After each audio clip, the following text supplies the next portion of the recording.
Olá, seja bem-vindo ao meu canal.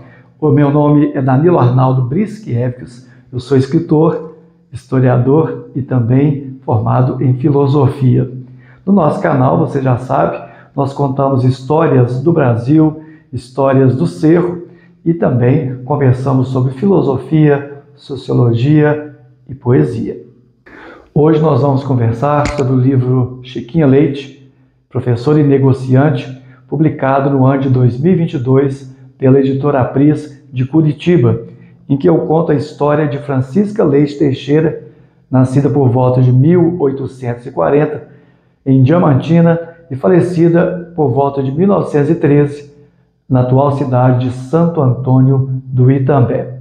Este livro é resultado de um estágio pós-doutoral em educação realizado na PUC Minas, sob a supervisão do professor Carlos Roberto Jamil Cury.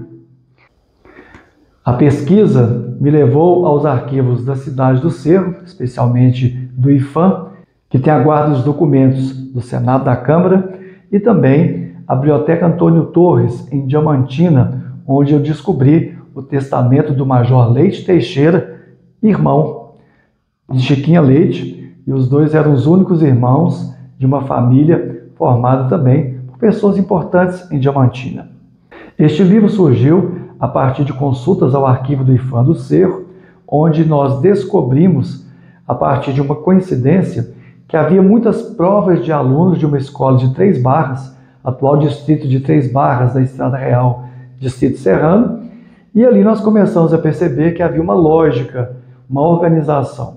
Havia cartas familiares e também provas e exercícios de alunos. As cartas, na verdade, foram reutilizadas por Chiquinha Leite para ajudar os seus alunos a fazer exercícios escolares e se prepararem para as avaliações oficiais que se davam ao final de cada ano letivo. O interessante dessas cartas familiares, é que elas mostraram uma rede de negociações de Chiquinha Leite, a partir de Três Barras, com uma ampla rede de tropeiros que ia de Chapada do Norte até a cidade de Rio Vermelho. Chiquinha Leite foi aprovada no concurso público para professora de Três Barras e permaneceu lá nas grandes viradas da história do Brasil. Por exemplo, a abolição da escravidão em 1888 e a proclamação da República de 1889. O livro traz imagens, fotografias de todas as cidades que Chiquinha Leite percorreu durante a sua vida.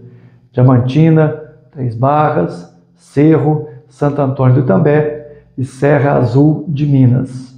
Nos anexos, nós encontramos vários documentos comprobatórios de como ela negociava com a rede de tropeiros, especialmente com recibos de compra, de vendas, negociações e, claro, contamos o cotidiano da escola ou dos seus alunos, meninos e meninas, já que era uma escola mista.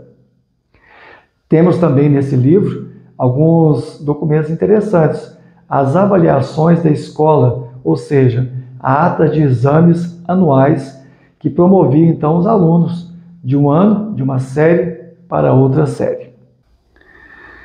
Seguindo a cronologia da trajetória de vida de Chiquinha Leite, nós temos que, por volta de 1840, ela se tornou a segunda filha do casal João Inácio Teixeira e Inácia Marcelina de Oliveira.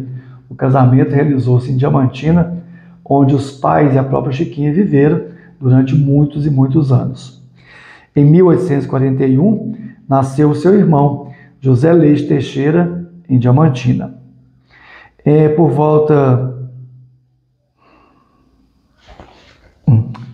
De novo a cronologia. A cronologia da vida, da trajetória de vida de Chiquinha Leite, indica que os seus pais, João Inácio Teixeira e Inácia Marcelina de Oliveira, casaram-se em Diamantina por volta de 1840.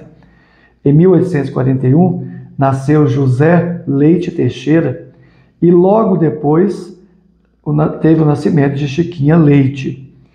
Em 1861, o pai de Chiquinha Leite, João Inácio Teixeira, falece Depois da morte de João Inácio Teixeira, tanto José quanto Chiquinha passam a ser tutelados por Joaquim Casemiro Lages, importantíssimo tropeiro, comerciante da cidade diamantina. Não por acaso, foi ele que fez o primeiro rancho de tropas naquela cidade. José Leite Teixeira comprou, em 1864, uma casa no Largo do Barão de Guaicuí, na cidade diamantina. Depois ele se casa com Augusta Adelaide Pimenta. Chiquinha Leite chegou então para colocar sua escola em Três Barras por volta de 1885. Em 1887, nós temos um exame realizado na escola da Chiquinha Leite, também em 1890. E é interessante que o testamento de José Leite Teixeira, onde nós tiramos várias informações sobre a vida dele e dela, o primeiro testamento foi oficializado em 1894. Depois nós temos o segundo testamento, em que ele modifica o primeiro, por questões pessoais na política diamantinense. Interessante que por volta de 1894, depois do testamento de José Leite Teixeira, Chiquinha Leite, ela passa a ter problemas de saúde, provavelmente resultado de um AVC, onde ela perdeu muito do movimento da mão direita, tanto que o último documento que nós temos dela, que é a venda da fazenda, o registro da fazenda em Serra Azul de Minas, ela indica que não conseguia assinar porque tremia muito ou tinha uma dificuldade motora. Então nós temos que de 1894 a 1898 havia uma professora interina em Três Barras, Sebastiana Angélica de Assis. Em 1901 a escola de Três Barras foi municipalizada e em 1901 também faleceu o irmão de Chiquinha Leite, José Leite Teixeira, e aí foi aberto também o seu testamento. Interessante que nesse segundo testamento nós temos uma dívida de José Leite Teixeira com a sua irmã, que ele chamava de Chiquinha. E a dívida era composta exatamente de produtos revendidos na sua loja em Diamantina. E ali ele disse que deixava em caução algumas joias para sua irmã. Nesse caso, joias como caução de um pagamento das mercadorias. Em 1911, nós temos o documento mais importante que nós descobrimos aqui no Cerro, no cartório de notas, que é a venda da fazenda de Chiquinha Leite, lá na atual cidade de Serra Azul de Minas, na época chamada então de Casa de Telha. Trata-se de uma fazenda enorme, gigantesca para os padrões da época, onde Chiquinha Leite desfrutou de todo o seu dinheiro, de todo o seu fausto, naquela relação entre o distrito de Itambé e Casa de Telha. Curiosamente, Chiquinha Leite se desfaz da fazenda ainda em vida. E nós temos aqui que a venda da fazenda fez com que ela se tornasse uma das mulheres mais ricas que já moraram em Santo Antônio do Itambé. Na época, quem atendia como pároco, como vicário de Santo Antônio do Itambé, ou da matriz de Santo Antônio, era o padre Joviano.